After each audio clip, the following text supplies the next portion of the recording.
एक समय की बात है, एक गांव में गौतम बुद्ध का बहुत बड़ा आश्रम था। वहां पर एक प्रसिद्ध बौद्ध गुरु रहते थे। वहां पर उनका एक शिष्य था जो कि बहुत बोलने वाला था। वह हर समय इधर उधर की बातें करता था। जब वह दान लेने के लिए जाता था तो हर घर से एक नई कहानी लेकर आता था और आश्रम के दूसरे शिष्यों को सुनता था। वो हर समय एक शिष्य की दूसरे शिष्य से बुराई और चुगली करता रहता था और दूसरों के सामने अच्छा बनने का प्रयास करता रहता था। खुद के मुंह से ही खुद की तारीफ करता रहता था और हमेशा ही खुद को गुरु के सामने सबसे बुद्धिमान और उत्तम साबित करने का प्रयास करता रहता था। वह खुद को सभी शिष्यों से अलग और श्रेष्ठ मानता था।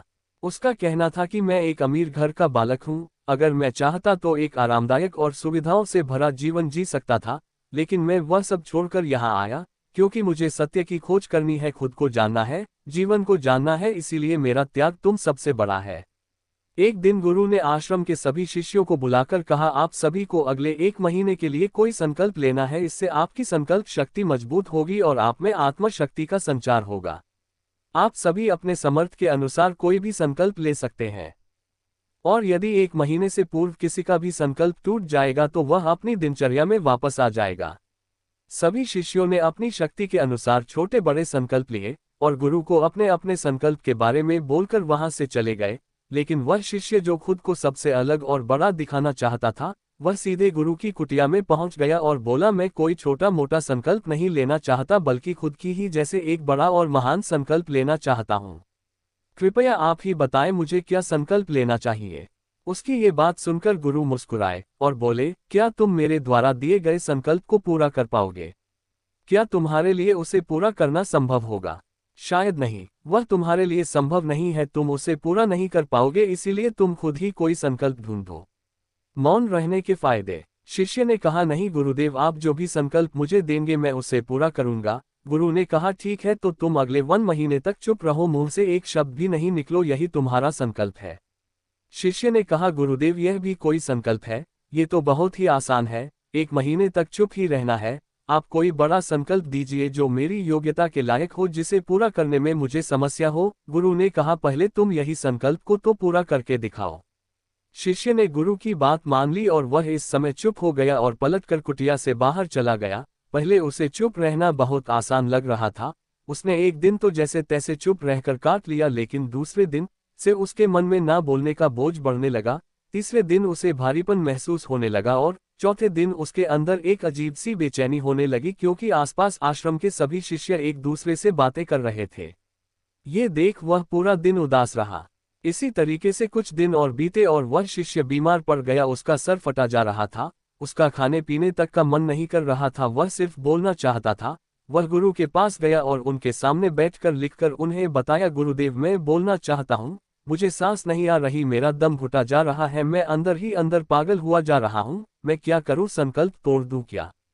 ये पढ़कर गुरु मुस्कुराए और बोले, संकल्प तोड़ने के लिए ही होते हैं, लेकिन जो अपने संकल्प को पूरा कर लेता है वही अपनी आंतरिक शक्ति को बढ़ाता है, और जो अपनी आंतरिक शक्ति को बढ़ाता है वह समाज की कल्याण करता है।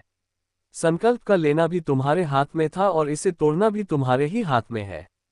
तुम्हारे बहुत से भाई अपने संकल्प को तोड़कर अपनी पुरानी दिनचर्या पर वापस आ चुके हैं। अगर तुमसे नहीं हो पा रहा तो तुम भी संकल्प तोड़कर अपनी पुरानी दिनचर्या पर वापस जा सकते हो।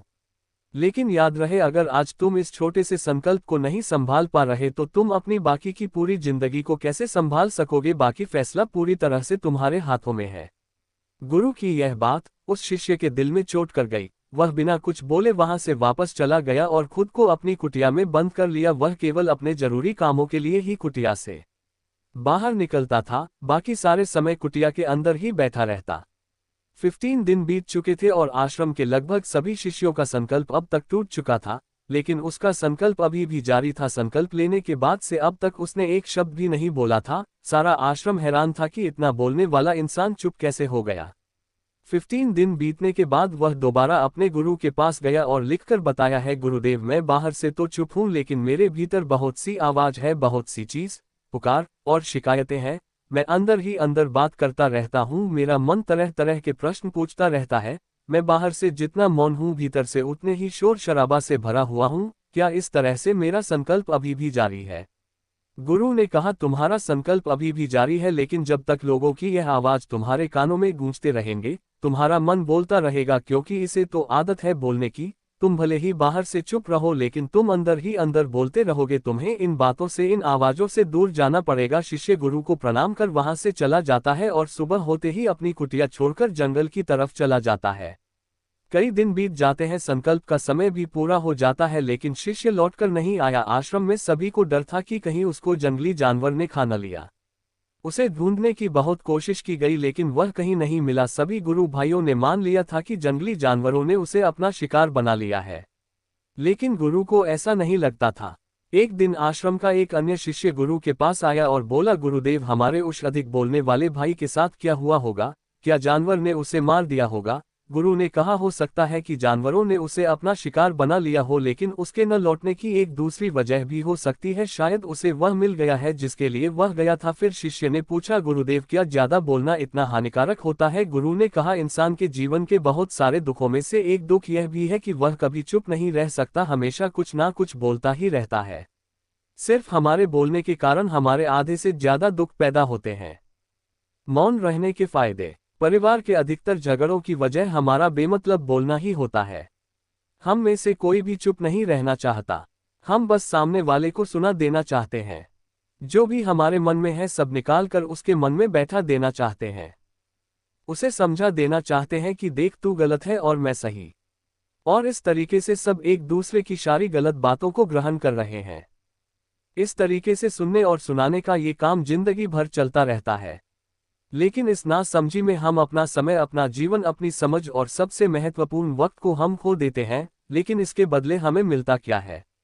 कुछ नहीं, सब व्यर्थ और बर्बाद हो जाता है। इस पागलपन में हमने क्या खो दिया, इसका एहसास केवल कुछ ही लोगों को हो पता है। बाकी लोग जैसे उन्हें अपने आने का पता नहीं, वैसे ही उन्हें अपने जाने का भी पता नहीं चल पाता। शिष्य ने कहा, तो फिर इसका समाधान क्या है? गुरु ने कहा, पूरी जागरूकता के साथ अपने विचारों को देखना ही एकमात्र तरीका है।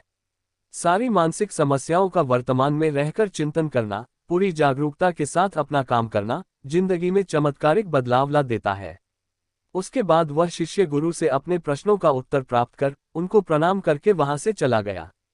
उस शिष्य को आश्रम छोड़कर गए हुए 3 महीने हो चुका था, लेकिन उसकी कोई खबर न थी। तब तो सभी गुरु भाइयों ने भी उसके वापस लौटने की उम्मीद छोड़ दी थी, लेकिन एक दिन वह आश्रम लौट आता है। उसे देखकर सभी के आश्चर्य और खुशी का ठिकाना न रहा, लेकिन अब वह वैसा नहीं था जैसा गया था। वह बिल्कुल बदल चुका था। वह कुछ और ही बनकर वापस आया था। उसके अंदर एक गजब का बदलाव महसूस किया जाता था। उसके चेहरे पर एक गजब का ठहराव और आंखों में बनी शांति थी।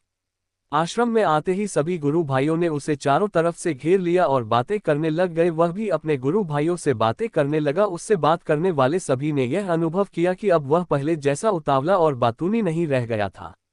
उसके मुंह से एक एक शब्द बहुत ही सरल और मधुरता के साथ निकल रहे थे। थोड़ी देर तक गुरु भाइयों से बात करने के बाद वह सीधा गुरु की तरफ चला गया। उसने गुरु के चरण छुए और कहा, गुरुदेव, क्या मैं अभियान में हूँ? क्या अभी मेरा संकल्प जारी है? गुरु ने कुछ देर तक शिष्य की आंखों में बड़े ध्यान से देखा और कहा, हाँ, तुम अभी भी अभियान में हो। तुम्हारे मुंह से एक भी शब्द निकल नहीं रहा और तुम्हारा संकल्प अभी भी जारी है। शिष्य ने कहा, गुरुदेव, जब मैं आश्रम से गया तो मैं मुंह से तो चुप था, लेकिन मेरे अंदर बहुत सी आवाज हो रही थी।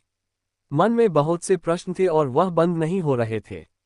तो मैं जंगल में चला गया इस उम्मीद से कि वहां मुझे शांति मिलेगी और मेरे मन की बकबक कम हो जाएगी।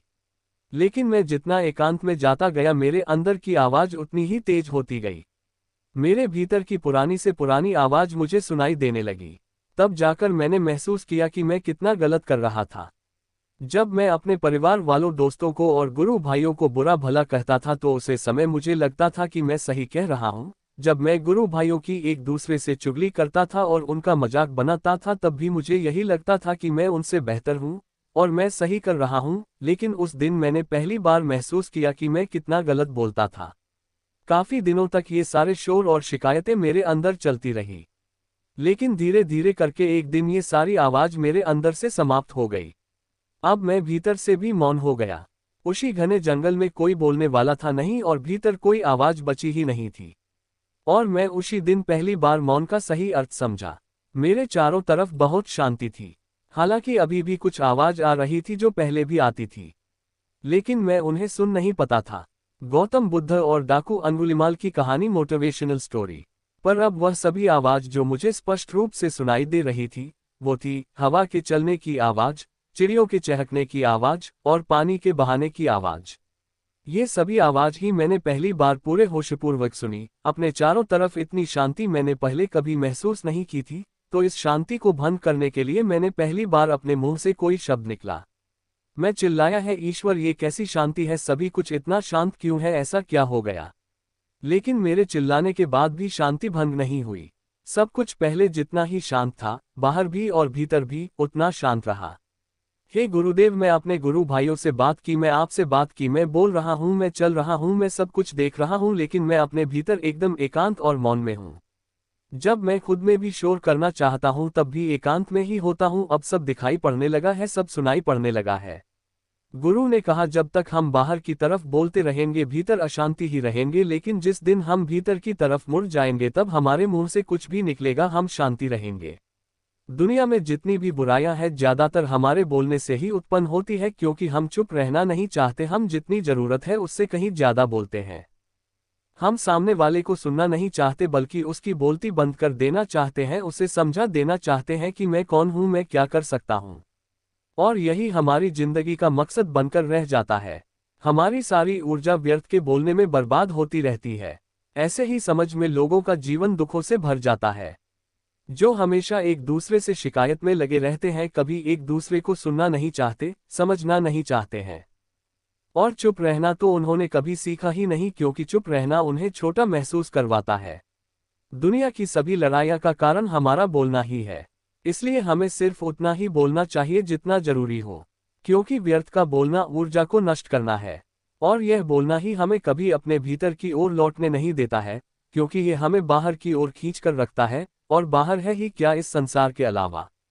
लेकिन अगर अपने भीतर के संसार की ओर मुड़ना है तो इस मुंह को बंद ही रखना चाहिए। इसीलिए जितने भी बुद्ध हुए, आत्मज्ञानी हुए, वह सभी एकांत की ओर भागे, ताकि उन्हें ज्यादा ना बोलना पड़े, ज्यादा सुना ना पड़े।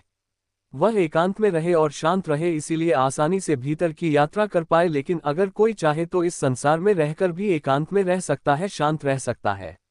लेकिन इसके लिए उन्हें अपनी ऊर्जा बचाने होगी, जिसे वह अब तक अपने व्यर्थ के शब्दों में बर्बाद कर रहे थे। इस कहानी की सीख यही है कि व्यर्थ का बोलना ऊर्जा को नष्ट करना है, और यह बोलना ही हमें कभी अपने भीतर की ओर लौटने नहीं देता, क्योंकि ये हमें बाहर की ओर झुकाए रखता है। और जिन्हें भीतर की यात्रा करनी है उन्हें अपने मुंह को बंद ही रखना चाहिए। चुप रहने में अद्भुत शक्ति है। यदि हम सही समय पर सही शब्दों का प्रयोग करें तो हम अपने जीवन को सकारात्मक दिशा में बदल सकते हैं। मौन रहकर हम अपनी आत्मा की गहराई में जा सकते हैं और भीतर से शांति का अनुभव कर सकते हैं। इससे हम अपने विचारों और भावनाओं को साफ करके अपने जीवन को सकारात्मक बना सकते हैं। हमें चुप रहने की कला सीखनी चाहिए, ताकि हम अपने शब्दों का सही प्रयोग करके अपना और दूसरों का जीवन बेहतर बना सकें। उम्मीद करते हैं आपको हमारी मोटिवेशनल स्टोरी, मौन रहने के फायदे, मौन रहने की शक्ति कहानी पसंद आई होगी।